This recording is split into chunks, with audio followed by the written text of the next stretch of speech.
Hello, my name is Kshitij Srivastava and this is my video blog. आज मेरे साथ हैं अमर फौजदार एंड अमर फौजदार बेसिकली एसआरएफटीआई से थे और इनको मैंने स्पेशली बुलाया है। अमर मेरे बहुत पुराने मित्र हैं, बहुत अच्छे दोस्त हैं और बहुत सारे लोग मुझसे पूछ रहे थे कि एफटीआई में एंट्री कैसे होती है, एसआरएफटीआई में एंट्री कैसी होती है। तो मैंने इनको फोर्स किया कि आज मुझे इंटरव्यू दें और बड़ी मुश्किल से मेरे हाथ में आए हैं। तो आज मैं इनसे इन सब चीजों से रिलेटेड कुछ सवाल पूछूंगा। तो अमर ने बेसिकली अभी रिसेंटली अपनी फीचर फिल्म खत्म की है जो पोस्ट प्रोडक्शन में है। इनकी डॉक्यू ड्रामा भी है, वो भी पोस्ट प्रोडक्शन में है, तो जल्दी रिलीज होगा, आप लोगों को देखने को मिलेगा। इसके अलावा ये 4 शॉर्ट फिल्म बना चुके हैं अपनी, और जो बहुत सारे फिल्म फेस्टिवल में जा चुकी है और कोलकाता इंटरनेशनल फिल्म फेस्टिवल में काफी अवार्ड भी जीते हैं उसने। सो बाकी हम अमर फौजदार से खुद सुनेंगे कि उनकी कहानी कैसी है। तो बेसिकली अमर, मुझे पता है कि आप सॉफ्टवेयर इंजीनियर नहीं, बेसिकली इंजीनियर हैं। आपने भी इंजीनियरिंग करी है? Chemical engineering. अच्छा, और उसके बाद आपने डिसाइड किया है कि मैं एसआरएफटीआई जाऊंगा। तो ये ट्रांजिशन कैसे आया? मतलब फिल्म इंडस्ट्री से आपके फैमिली में कोई है या फिर फिल्म में इंटरेस्ट था कि क्यों आपने जॉब के बजाय ये चूज किया एसआरएफटीआई?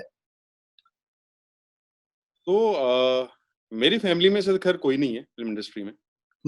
और मतलब मैं पहला ही आदमी हूँ अपनी फैमिली से जो इस तरफ मुड़ा हूँ। बाकी जो बैकग्राउंड में मैं देखता हूँ तो मेरे जो दादाजी हैं वो फोक सिंगर हैं। मथुरा का मैं रहने वाला हूँ, तो वहाँ पे क्या एक फोक फॉर्म होती है, ढोला जिसको हम बोलते हैं।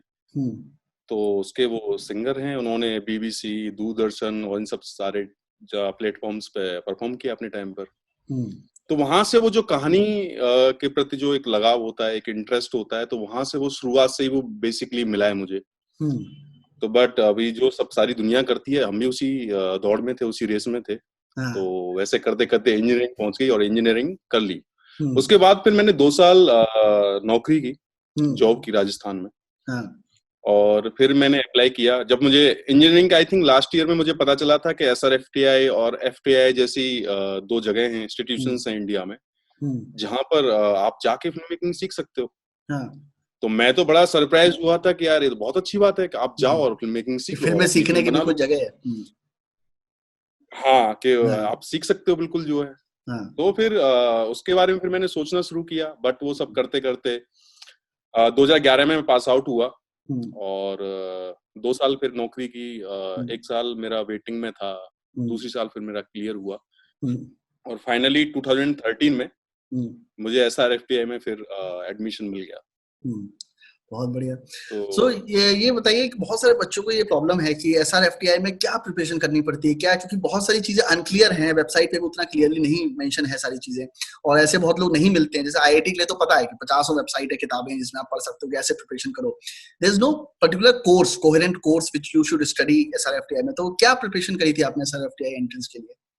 देखिए, इसमें पता है एक चीज बहुत, मैं क्षितिज एक इंटरेस्टिंग चीज बताता हूँ। 2011 में जब मैं पास आउट हुआ, सेम प्रॉब्लम मेरे साथ बनी हुई थी कि अगर मान लो एसआरएफटीआई में एंट्रेंस टेस्ट है, 10 सीट होती है वहां पे, 12 सीट कुल टोटल मिला के, तो हम कैसे क्लियर करें? उसके लिए पढ़ाई करें तो करें क्या? तो उस टाइम पे ये सिचुएशन बनी हुई थी। तो कुछ आपको वहां के जो सीनियर्स थे या फिर जो लोग उस वक्त एफटीआई और एसआरएफटीआई में पढ़ाई कर रहे थे, तो उन लोगों से फेसबुक के थ्रू या फिर जैसे भी करके उनसे बातचीत की गई, तो वहां से कुछ चीजें मिली, बताई जो है। कुछ पेपर्स पुराने 1-2 कहीं मिल गए थे उस टाइम। तो मैंने तो उस टाइम पे ऐसा किया था कि मैंने एक ग्रुप बना दिया था फेसबुक पे जिसका नाम था वे टू एफटीआई। अच्छा। तो उस वक्त मतलब हाँ, करिश्मा ये हुआ था कि उस वक्त इस पूरे देश में, भारत में जितने भी लोग तैयारी कर रहे थे और सब एक ही बोट में थे कि किसी को नहीं पता था कि पढ़ें तो पढ़ें क्या। तो सारे के सारे हमारे सब लोग हम जो है उस ग्रुप में इकट्ठे हो गए आके। और वहां पे फिर हमने क्या है, सिनेमा को as a medium of discussion बनाया जो है। तो वहां पे फिर एक रिस्पॉन्सिबिलिटी मैंने ली और फिर सिनेमा को क्या डिस्कस करना शुरू किया, डिफरेंट आर्ट फॉर्म्स को डिस्कस करना शुरू किया, म्यूजिक का डिस्कस करना शुरू किया। थोड़ा थोड़ा वहां से आइडिया लगाया। तो वो क्या है, फिर मैं शेयर करता था, बाकी के लोग शेयर करते थे, तो वो सब सारी चीजें होती थी। तो वो हमें क्या है कि वो एक कॉन्टिन्यूअस प्रोसेस बन गई हमारे लिए।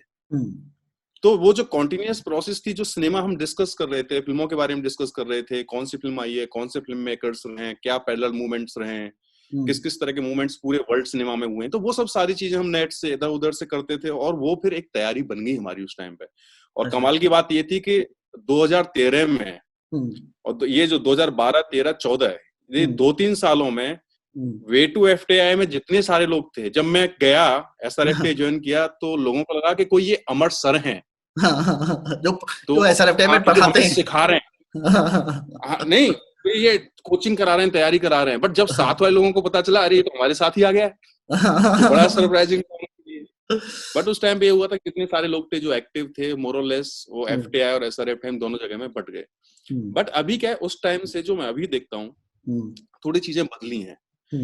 मतलब उसमें क्या हुआ है, सबसे पहली चीज तो ये हुआ है कि फॉर्मेट चेंज हुआ है। पहले क्या होता, सेपरेट एंट्रेंस होते थे FTI SRFTI के लिए, अभी क्या हो गया, जॉइंट एंट्रेंस होता है, जिसमें आपके पास चॉइसेस होती है। अच्छा, FTI और SRFTI का एग्जाम साथ में होता है अभी, मतलब एक ही पेपर से?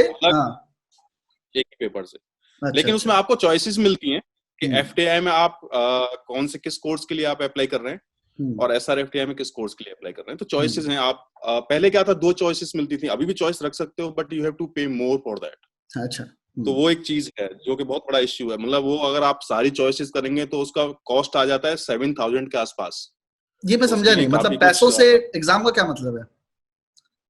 वो जो फॉर्म आप भरते हो, हाँ, फॉर्म में क्या होता है कि अगर एक चॉइस है, तो आई थिंक एक चॉइस आप डाल रहे हो, तो उसका कुछ चॉइस मतलब एडिटिंग, डायरेक्शन, सिनेमेटोग्राफी, वैसा चॉइस?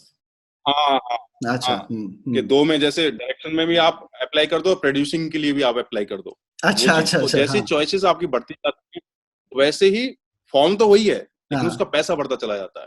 अच्छा, जिसके लिए काफी इशू हुआ था, और उसके लिए हमने एडमिनिस्ट्रेशन के साथ काफी बातचीत की थी, तो उसमें कुछ हल भी हुआ था उसका। पैसे उन्होंने फाइनली घटाए थे। बट अभी क्या हुआ, जब से ज्वाइंट एंट्रेंस एग्जाम हुआ है, तो 2-3 चीजें खुद इन इंस्टीट्यूशंस ने की हैं। कि एक तो जो क्वेश्चंस पेपर्स होते हैं उनके प्रीवियस जो है, तो आप उनकी वेबसाइट्स पे जाओ तो वो मिल जाते हैं आपको। तो आपको आइडिया लग जाता है कि अच्छा ये इस तरह का कुछ स्ट्रक्चर आएगा। बट क्या है, हाँ, दूसरा क्या होता है, उसके अंदर कुछ सब्जेक्टिव क्वेश्चंस होते हैं। तो सब्जेक्टिव क्वेश्चंस का क्या है कि वो डिपेंड करता है, वो उसकी कोई किताब नहीं है इस दुनिया में। वो किताब इसलिए नहीं है क्योंकि वो आपका एक ओरिएंटेशन है। आप किस तरह की थिंकिंग से, किस तरह से आप परसीव करते हो चीजों को, आपके आसपास की दुनिया को किस तरीके से देखते हो, उस पर डिपेंड करता है वो सारा चीज, और वही आंसर फिर आप वहां पे लिखते हो। तो ये है। दूसरी तीसरी चीज क्या हुई है कि अभी क्या है कि आप एक्सेस जो था, पहले क्या एक्सेस नहीं था। अभी क्या है कि जैसे मेरे साथ बहुत लोग पूछते रहते हैं कैसे क्या करें हमें, मतलब पहले क्वेश्चन तो ये हो जाता है SRFTI FTI ज्वाइन करें या ना करें। जिसको मैं अवॉइड करता हूँ कि मतलब मेरा पर्सपेक्टिव बड़ा अलग है, क्योंकि मैं भी अंदर से आया हूँ। बट फिर भी फिल्म मेकिंग तो कहीं भी सीख लो आप, जो उसके लिए कोई फिल्म स्कूल जाने की कोई जरूरत नहीं है। आप बाहर रह के भी सीख के आप भी कर रहे हो, तो फिल्म बना सकते हो, तो आप सबको पता है। तो एक काउंसलिंग का एक प्रोसेस इन्होंने चालू कर दिया है, जिसमें क्या है जो टीचर्स हैं वो आपको बताते हैं सारी चीजें, किस किस तरह से तैयारी करनी चाहिए। अपार्ट फ्रॉम दैट, ये तो स्ट्रक्चर की बात हुई, ये हो गई। बाकी खुद से हम क्या तैयारी करें, तो वो मुझे आज भी लगता है, उस टाइम पे भी जो लगता था कि जिसका सिनेमा में इंटरेस्ट है, या सिनेमा से थोड़ी बहुत भी प्यार या मोहब्बत कुछ है ना, या फिर एक बेसिक एक पैशन समझ लो, या बेसिक थोड़ा सा भी इंटरेस्ट है, तो वो आदमी क्या है, सिनेमा को फॉलो करता है। सिनेमा को जब फॉलो करता है, तो उसके पास जो इन्फॉर्मेशन जो आती रहती है, जो नॉलेज जो प्रोसेस होता रहता है उसके पास, वही तैयारी होती है। मेरा इंटरेस्ट म्यूजिक में है, तो एक जाहिर सी बात है, जिस आदमी का जिस चीज में इंटरेस्ट होता है, उस चीज के बारे में जानने की कोशिश करता है। वो फॉलो करता है बहुत सारी चीजें, वो पढ़ता है, उधर से वो देखता है, वो रूटीनली कुछ वेबसाइट्स होती हैं जिनको चेक करता है। तो वो जो पूरी अपडेट होती रहती है, आर्टिकल्स छपते रहते हैं, लोग, इतनी राइटिंग होती है। जैसे एक अभी शायद वो वेबसाइट बंद होगी, बट डियर सिनेमा करके एक वेबसाइट हुआ करती थी, dearcinema.com। तो वो कितने डायरेक्टर ने एक फिल्म भी बनाई थी, चौरंगा करके, विकास मिश्रा। जी, हाँ। तो वो उसमें बड़े अच्छे आर्टिकल आते थे। अभी जैसे अभी भी है अपरस्टाल करके, upperstal.com। एक वो है मोई फाइट क्लब। हाँ, मोई फाइट क्लब, उसमें भी काफी कुछ है, वेबसाइट, मतलब आर्टिकल्स, स्क्रीन प्ले मिल जाते हैं।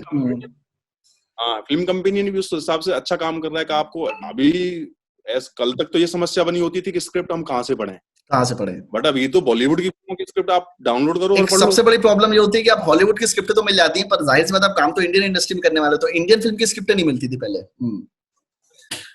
हाँ, वो नहीं मिलती थी, बट वो भी आज अवेलेबल है, आप डाउनलोड कर सकते हैं। तो ये जो पूरा ट्रैक है, जब आप हम इंटरव्यू, अभी तो यूट्यूब इतना एक्सेसिबल है, आप किसी भी, आप मनी कॉल साहब का इंटरव्यू जाके आप पढ़िए, शहीद अख्तर मिर्जा साहब का आप इंटरव्यू जाकर देखिए, तो इतना इन्फॉर्मेशन, कुंदन शाह साहब का, आप इन लोगों के अगर इंटरव्यूज देखें, इवन कंटेम्प्रेरी जो हमारे फिल्म मेकर्स हैं, आप इनका सुनिए, इतना सारा सब कुछ है। आपने इतनी सीरीज की, मुझे याद है सिनेमेटोग्राफर्स को लेके वो एक सीरीज हुई थी आपके चैनल पे, कितना इनसाइटफुल ना, आपने इतने बड़े-बड़े लोगों को इंटरव्यू किया था उसके लिए, तो हाँ, उसमें भी काफी सिनेमेटोग्राफी में इंटरेस्टेड है तो इन्फॉर्मेशन मिल जाती है कि कैसे मुंबई में वर्क होता है, कैसे सिनेमेटोग्राफी के लिए आप जा सकते हो।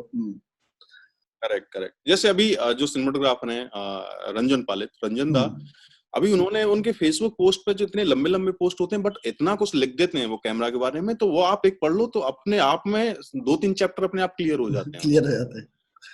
तो ये जो पूरा प्रोसेस है बेसिकली, तो कोई पर्टिकुलर किताब नहीं है इसकी, ये किताब आप पढ़ लोगे, जैसे आईआईटी जो कहा कि आईआईटी बेसिकली एवरीवन शुरुआत करो, everyone is looking for a कुंजी, कोई कुंजी टाइप की हो, गाइड टाइप की हो, पढ़ के हम एग्जाम पास कर लें। It's not like that. हाँ नहीं, हाँ कुंजी कुछ नहीं है जो आपको, तो ये बेसिक आपका इंटरेस्ट है, जितना आप फिल्म देखोगे, फ्रेंच मूवमेंट, इटालियन न्यूरलिज्म, ये जहां पे जो चीजें हुई हैं वो इंटरेस्ट बढ़ता जाता है। और आज के टाइम में जितना सिनेमा एक्सेसिबल है वो पहले कभी नहीं था। आप आज के नेटफ्लिक्स आज आपके पास है, अमेज़न आपके पास है, दुनिया भर की और इनके अलावा वेबसाइट्स हैं जहां पे आप जाइए और फ्री में फिल्म देखिए उसके बारे में। बट ये है कि आपको पढ़ना पड़ेगा। मान लो कोई एक भी फेस्टिवल आप रिलीजियसली अगर फॉलो करते हैं तो आपको पता चल जाएगा कि इस साल में कौन कौन सी नई फिल्में आई हैं। हाँ। या किस तरह का सिनेमा 5 या 10 साल में क्या क्या सिनेमा बदल रहा है, या क्या क्या चेंजेस हो रहे हैं, किस कंट्री से किस तरह का सिनेमा आ रहा है। तो वो सब सिर्फ आपको फॉलो और इंटरेस्ट के ऊपर है, और वही फिर आपकी तैयारी हो जाती है। और वो जो मैं सब्जेक्टिव क्वेश्चंस की जो बात कर रहा था मैं, उसमें एक होते हैं कि एप्टीट्यूड के कुछ क्वेश्चंस आते हैं, वो सिंपल एक मैथमेटिक्स, आई थिंक वो अभी अगर चेंज नहीं हुआ है तो एक तो वो होता है, उसके लिए थोड़ा सा आपको पढ़ना है, वो इतना टफ नहीं होता है, डिफिकल्ट नहीं होता है। दूसरा जो एक अपनी एक जनरल अवेयरनेस जिसको हम बोलते हैं, जनरल नॉलेज जिसको हम बोलते हैं, कि जैसे मान लो डांस फॉर्म कितनी तरह की हैं, म्यूजिक, क्लासिकल, वेस्टर्न, इन सब में क्या क्या डिफरेंसेस हैं। अच्छा, हमारे जो राइटर्स हैं, या फिर जैसे अभी सत्यजीत रे, ये आइकन्स हैं, लीजेंड्स हैं बेसिकली, तो घटक हैं, तो अगर उनकी बात करें या फिर सत्यजीत रे की किसी भी फिल्म की बात करें, अगर एक क्वेश्चन के ऊपर आ गया तो दैट इज बेसिक कि भाई आपको इतना तो पता होना चाहिए, इतना तो पता होना चाहिए। बट क्या है कि अगर मान लो बिल्कुल उसके वो भी नहीं पता है आपको जो है, तो उसमें फिर भी इतना स्कोप है कि वो बड़ा ही सब्जेक्टिव जहां पे हम आ जाते हैं।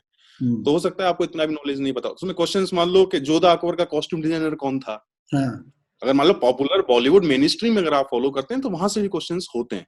तो एटलीस्ट कि आप ये ना हो कि बिल्कुल अच्छा हमें तो ये आर्ट सिनेमा था, हम शाहरुख खान को देख के आ गए, हाँ कि ऋतुपर्ण घोष की रेनकोट देखी तो हमें पता ही नहीं दुनिया में क्या है, ऐसा कुछ नहीं है। तो वहां क्वेश्चंस आते हैं, तो वो भी अगर आप कर दोगे तो आपकी रुकावट नहीं बनेगी जो है, आप क्लियर कर लोगे। लेकिन क्लियर कैसे, जो सब्जेक्टिव जहां पर है, सब्जेक्टिव जो होते हैं कि आप किस चीज के बारे में किस तरीके से देखते हो, अपने आसपास की दुनिया को किसी को देखते हो। एक फोटोग्राफ आपको दे दिया, आप उस फोटोग्राफ का आपका इंटरप्रिटेशन कैसा है, आप किस तरीके से उस फोटोग्राफ को पर्टिकुलर देखते हो, उसकी एनालिसिस आप किस तरीके से करते हो।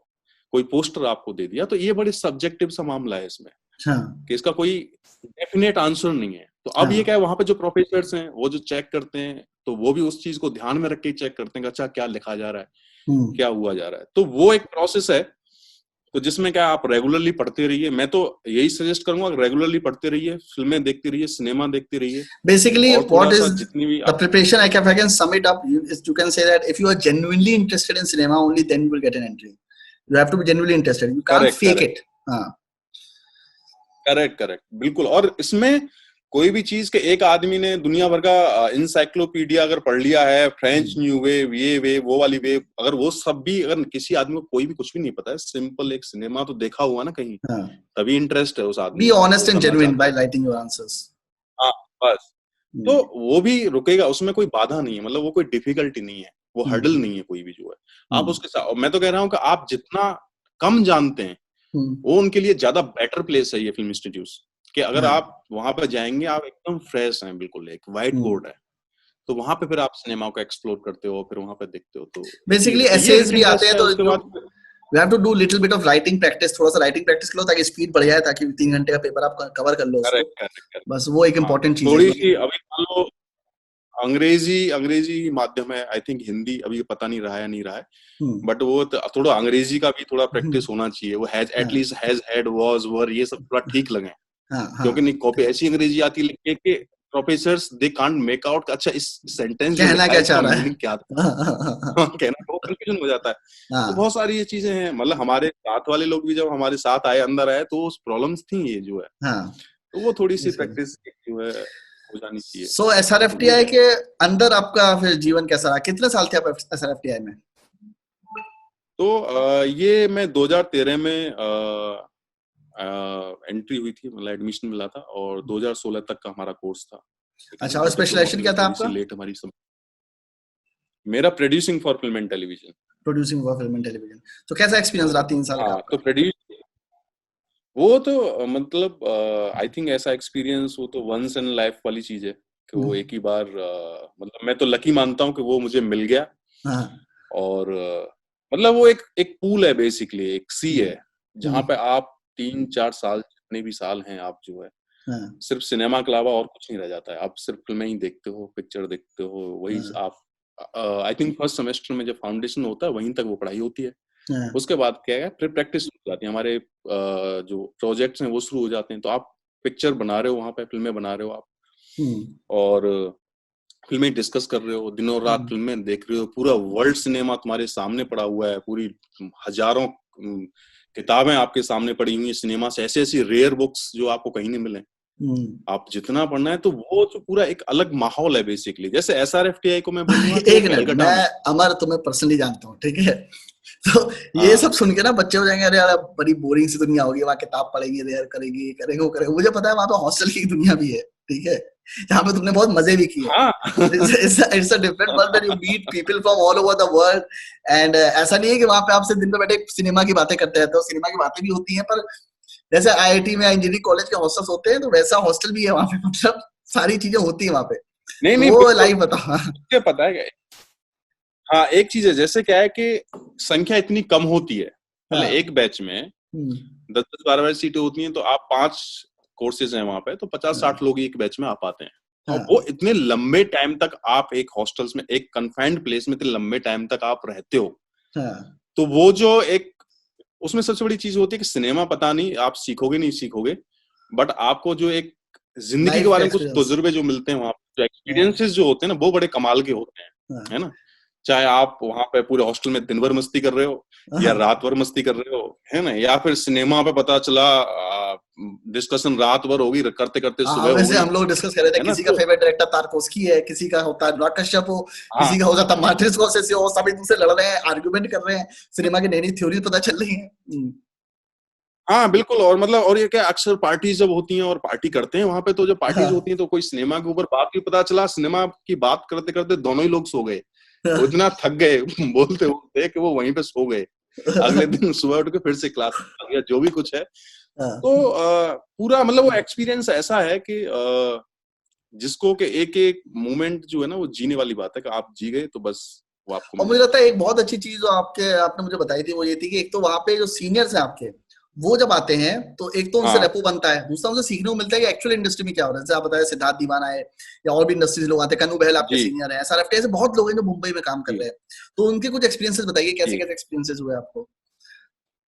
तो जैसे सबसे पहली जैसे मैं एक चीज बताता हूँ, SRFTI और FTI के पास तो एक बहुत बड़ी लेगेसी है, जहाँ पे इतने बड़े बड़े फिल्म मेकर्स वहां से निकले हैं। तो इसलिए आदमी का सबसे पहला जो ड्रीम होता है वो FTI के नीचे सोचते नहीं है। तो मैंने जब ग्रुप बनाया तो वे टू FTI। बट अगर देखा जाए तो जो हमें जो प्रोफेसर्स हैं, जो पढ़ाने वाले हैं, वो जो पूरा माहौल है वो मोर और लेस सेम ही है। दे लाइक ब्रदर सिस्टर्स, ऐसा कोई डिफरेंस नहीं है। हालांकि लोकेशन का एक फर्क पड़ता है, क्योंकि पूना बॉम्बे के नजदीक है और इधर कलकत्ता इंडस्ट्री है, बंगाली इंडस्ट्री है, नजदीक है, तो उसका एक फर्क है। दूसरा चीज क्या होता है कि जब आपका इमीडिएट सीनियर्स है ना, कि जो अभी अभी 1-2 साल पहले ही कैंपस छोड़ के गए हैं वहां से जो है, और वो जब एक पूरी एक फिल्म बनाते हैं जो कि कांस में जाती है, तो वो बड़े मतलब एक प्राउड वाली बात होती है। हालांकि उसमें फिर हम 1000 कमियां निकाल दें वहां रह के अंदर, अच्छा इसके अंदर तो ऐसा था, या इसके अंदर वैसा। एक तो सबसे अच्छी बात है आपको उस बंदे से, जो पिक्चर कांस में गई है, डायरेक्टली बात करने का मौका मिलता है। हाँ बिल्कुल जो है, तो वो मतलब वो पार्टी भी कराते हैं, एंजॉय भी कराते हैं, सारी चीजें होती हैं। तो अभी क्या है कि वो इंटरेक्शन जो होता है वो काफी रिच होता है हमारे लिए, क्योंकि हमें उस दुनिया की भी खबर मिलती है जहां पे एक्चुअल में काम हो रहा है, जहां पे हमें बाहर जाके काम करना है। तो वो एक एक्सपोजर जो हमें होता है, किस तरीके से हमें डील करनी है। दूसरी चीज क्या होती है, जैसे कि कैमरा डिपार्टमेंट की मैं बात करूं तो जितने हमारे सीनियर्स हैं, एफटीआई से भी ले लो या एसआरएफटीआई से भी ले लो, तो वो हम क्या अप्रोच कर लेते हैं। तो वहां से वो एक जो फील्ड पे जाके जो लर्निंग होती है, यहाँ से बेसिकली क्या है कि हमने यहाँ पे जो भी सीखा उसको एम्प्लॉय हमें बाहर करना है। अगर वो उसका एप्लीकेशन जब बाहर करना है तो हमें वो प्लेटफॉर्म चाहिए। तो जो हमारी ये पूरा जो फ्रेटर्निटी है, पूरी जो एसआरएफटीआई, जो पूरी एफटीआई जो एक फैमिली है, तो वहां से वो चीज एक सपोर्ट सिस्टम हमारे लिए तैयार होता है बन के। तो और किस किस तरह की प्रैक्टिसेस हो रही हैं, किस किस तरह की टेक्निक्स इंडस्ट्री में डेवलप कर रहे हैं या बना रहे हैं, तो वो सब चीज जानने को मिलता है। तो वो फिर कभी कभी हम जो इंस्टीट्यूट के अंदर जो अपने प्रोजेक्ट करते हैं तो उसमें अप्लाई करते हैं। तो वो दोनों तरफ से एक और फायदा भी है कि जैसे मैं मुंबई गया था तो मैं किसी को नहीं जानता था, and when you have been to Mumbai, जब मुंबई गए होगे, then you know a lot of people. वो for me those people were sir, कि सर काम दे दीजिए, सर ये है, सर वो है, but for you they are like दादा, मैं एफटीआई से हूँ, याद है हम लोग मिले थे वहां पे। you have that advantage for studying institute. हाँ, मतलब जैसे बंगाल में तो दादा और दीदी चलता है, कि सबको दादा बोलते हैं। अच्छा ये बट क्या है कि बाहर मतलब वो कल्चर है, कल्चर की ही देन है कि वो फिर बाहर भी फिर दादा और वो हो जाते हैं जो, और वो इंटरेक्शन है। क्योंकि अभी होता क्या है कि टाइम जो ड्यूरेशन है ना, 3 साल का कोर्स होता है, बट क्या है प्रोजेक्ट्स होते रहते हैं, लोग आते रहते हैं, जाते रहते हैं, वो इंटरेक्शन क्या है ना वो बना रहता है बिल्कुल वैसा ही। तो उस वजह से क्या होता है कि हम बाहर जाते हैं, हम बॉम्बे जाते हैं, कहीं पे भी जाते हैं, तो वो एक्सेस हमारे पास है एटलीस्ट। अच्छा ठीक है, वहां पे हमें एकदम नए दिन नहीं पहुंचे। हाँ, हमारे सीनियर हैं जो काम कर रहे हैं, तो गाइड करने के लिए, बताने के लिए सारी चीजें वहां पे बिल्कुल नए हैं, हमने नहीं देखा है जैसे। तो वो एक डेफिनेटली एक हेल्प, एक सपोर्ट सिस्टम काम करता है वो हमारे लिए। और ये सब ये प्रोसेस है बेसिकली जो है, जो हमारे जो सीनियर है उनके साथ भी यही चीज हुई। उनसे पहले गए जो उन्होंने, तो मुझे तो लगता है मेहनत तो उन्होंने की है जो पहली फर्स्ट टाइम गए होंगे, तो उनकी जो मेहनत है वो अभी तक मल्टीप्लाई होके चलती आ रही है, जिसका फिर हम खा रहे हैं अभी बैठ के। हम जो करेंगे वो फिर और जो नीचे हमारे जूनियर्स हैं उनको जाएगा। तो वो एक सिस्टम हाँ वो बना हुआ है वो जो। अच्छा, मेरे से एक लड़के ने, सब्सक्राइबर ने पूछा था कि एक्टिंग ओरिएंटेशन में क्या होता है एफटीआई में। तो पहले तो मुझे टर्म्स पता नहीं है बहुत ज्यादा, क्योंकि मैं इंस्टीट्यूट गया नहीं हूँ। तो is there something called acting orientation, और is there some kind of preparation that you have to do for that, for FTI और एफटीआई? तो बेसिकली जो एंट्रेंस की जो हम बात कर रहे थे, तो उसमें जो एक रिटन टेस्ट क्वालिफिकेशन का जो मैंने बताया वो जो तैयारी की जाती है, तो वो दैट इज वन पार्ट। जब हम जो है रिटन टेस्ट हमारा क्लियर हो जाता है, तो हम शॉर्ट लिस्टेड में आ जाते हैं, तो फिर उसके बाद हमें इंस्टीट्यूट जाना होता है। एफटीआई में अगर आप एफटीआई का जो चॉइस आपने क्लियर किया तो आप एफटीआई जाएंगे, और एसआरएफटीआई के लिए जो चॉइस आपने क्लियर हुआ है तो वो एसआरएफटीआई आएंगे। तो वहां पे वो 4 दिन का 4 से 5 दिन का एक पूरा प्रोसेस होता है। उस प्रोसेस को हम बोलते हैं ओरिएंटेशन बेसिकली। तो उस ओरिएंटेशन में होता क्या है कि जब वहां पे आप जाते हो तो हमारी कुछ इंट्रोडक्टरी क्लासेस हमको दी जाती हैं। जैसे प्रोड्यूसिंग में है, तो प्रोड्यूसिंग में एक सिंपल सा कोई एक छोटा सा एक स्क्रिप्ट लेके उसका एक प्रोडक्शन ब्रेकडाउन करके सिखाया हमें, और फिर वो हमने सीखा वहां पर जाकर, और फिर हमने वही एक हमारा टेस्ट हो जाता है। तो बेसिकली क्या है, they are teaching you at the same time about the basics, about this orientation का। अच्छा तुम्हारा कोर्स इस चीज के बारे में होने वाला है, वो चीज फंडामेंटल्स उसके तुम्हें थोड़े थोड़े कुछ बताएंगे, उसका फिर तुम्हारे साथ टेस्ट होता है, तो जिसको तुम सबमिट कर देते हो। उसके बाद क्या होता है कि ऐसे ही फिर एक्टिंग में, जब एक्टिंग में जाते हो तो आप वही उनकी जो वर्कशॉप होती है वहां पे हर कोर्स का अपना अपना अलग स्ट्रक्चर है, कैमरा का अलग है, डायरेक्शन में जैसे 3 शॉट्स एक्सरसाइज होती है, वो 3 शॉट्स आपको लेने को पहले कैमरा सिखा देते हैं। जिसको नहीं भी, मतलब दे एज्यूमिंग कि आपको कुछ नहीं आता है, first time you are touching a camera, तो वो इतना बताते हैं कि आप एटलीस्ट वो 3 शॉट ले लो। बट इमेजिनेशन तो वो है ही आपके पास, तो उसमें तो आप वो कुछ कर नहीं सकते हैं। तो वो एक जो पूरा प्रोसेस चलता है, उसके बाद फिर एक होता है इंटरनल इंटरव्यू। तो इंटरनल इंटरव्यू क्या होता है, वो that is a departmental interview. जिस भी कोर्स में आपने अप्लाई किया है, उस कोर्स का जो डिपार्टमेंट है वो आपका इंटरव्यू करेगा। तो वो एक इंटरव्यू हो जाता है। उसके बाद होता है फिर एक फाइनल इंटरव्यू, अच्छा, एक्सटर्नल इंटरव्यू हम जिसको बोलते हैं। तो हाँ, उसमें 12-13 लोग होते हैं अलग अलग फील्ड से, फिल्म मेकर्स और ये सब रहते हैं। तो वो लोग जो हैं फिर एक्सटर्नल इंटरव्यू के बाद जो है फाइनली फिर मार्क्स और जो भी कुछ अंदर का जो मार्क्स इकट्ठे होते हैं सारे, और फिर उसके बाद एक फाइनल लिस्ट निकलती है। तो ये जो 3-4 दिन का जो प्रोसेस होता है ये चलता है, इसको हम बोलते हैं ओरिएंटेशन प्रोसेस।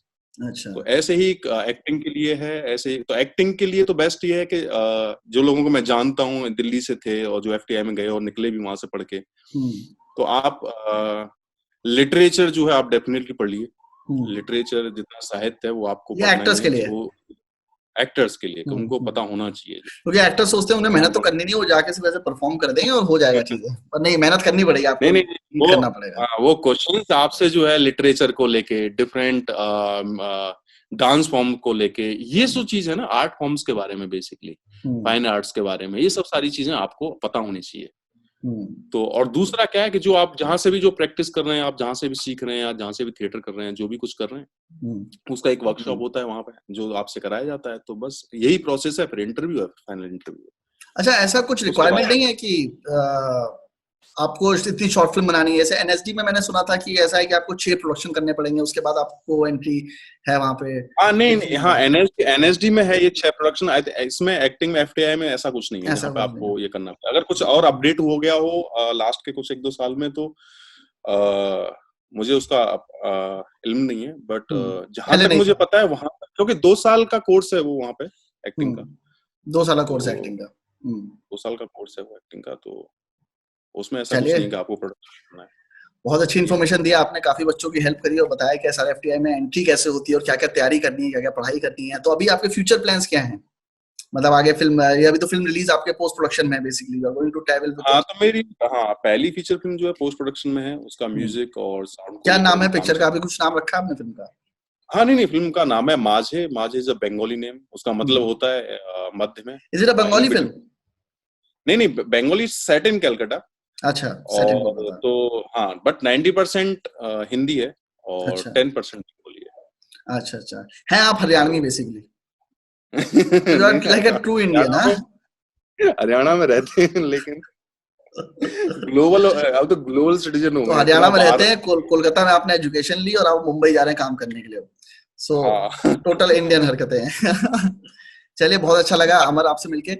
और आपकी कोई फिल्म है जो हम लोग देख सकते हैं यूट्यूब पे, जो बच्चे देख सकते हैं? हाँ, यूट्यूब पे जैसे मैं कलकत्ता का इन्फ्लुएंस इतना था कि एक छोटी सी कहानी थी, तो वो मैंने कहा यार ये तो बंगाली में आई है, तो इसको तो बंगाली में ही बनाएंगे। और मेरी बड़ी इच्छा थी कि बंगाली में फिल्म बनाने की, तो वो फिर मैंने फिल्म बनाई, उसका नाम है यति। ओके। हाँ, तो यति बाय अमर फौजदार लिख दें तो गूगल पे मिल जाएगी। हाँ, तो there is a distribution channel Hook Films करके। Hook Films, okay. तो हाँ, तो वहां पर है, तो वो बंगाली में उसको बोलते हैं ज्योति, वैसे वो यति हिंदी में। तो वहां पे प्रियंका सरकार है एक एक्ट्रेस वहां की, बंगाली मेन स्ट्रीम एक्ट्रेस है, उनके साथ लेकर मैंने एक फिल्म बनाई थी शॉर्ट, जब मैं अंदर था वहां पे। तो वो है, और 1-2 शॉर्ट फिल्म्स हैं वहां पे जो यूट्यूब पे है, मिल जाए अच्छा यूट्यूब पे। चलिए, बहुत अच्छा लगा अमर आपसे बात करके। और अमर की फिल्म जो है आप लोग को हुक चैनल पे जरूर देखिए और उसका रिव्यू करिए, नीचे कमेंट भी डालिएगा। और अगर आपको इंटरव्यू अच्छा लगा, अगर अमर से आप कुछ और सवाल पूछना चाहते हैं किसी एसआरएफटीआई से रिलेटेड, तो प्लीज कमेंट बॉक्स में लिखिए। मैं कोशिश करूंगा दोबारा से टाइम निकाल के मैं उनको दोबारा से लेके आऊँ, अगर ऐसा कोई वैलिड क्वेश्चन है जिसका जवाब दे सकते हैं। बाकी मुझे लगता है कि आपने बहुत सारे टॉपिक्स क्लियर कर दिए बच्चों के, जो यही सब सवाल नहीं, अच्छा हुआ ये, बड़ी बहुत ही आपके थ्रू, मतलब थोड़ी सी डायरेक्ट बात हो गई, जो लोग एक्चुअल में इंटरेस्टेड हैं और जो पूछते रहते हैं क्वेश्चन, जिनको गाइडेंस नहीं मिल पाती है एसआरएफटीआई में, गाइडेंस नहीं मिल पाता। अदरवाइज क्या है कि अभी फेसबुक पे लोग पूछते हैं तो बड़ा मुश्किल हो जाता है कि अच्छा वो एक को जवाब दो। हाँ, एक को जवाब दो। सब एटलीस्ट ऐसा है कि आपके थ्रू ये सारी बात हो गई कि सीधे डायरेक्टली पहुंच जाएगा। अच्छा ठीक है, और वो क्या है, आपका चैनल है तो वो चीज रहेगी, तो लोग आगे भी रेफर कर सकते हैं उसको। चलिए, thank you Amar for your time, मिलते हैं जल्दी। नो, बहुत बहुत शुक्रिया आपका जो है, आपने हमें बुलाया। चलिए, do like share and comment on my channel. मिलते हैं जल्दी। Thank you Amar, thank you for your time. Bye bye.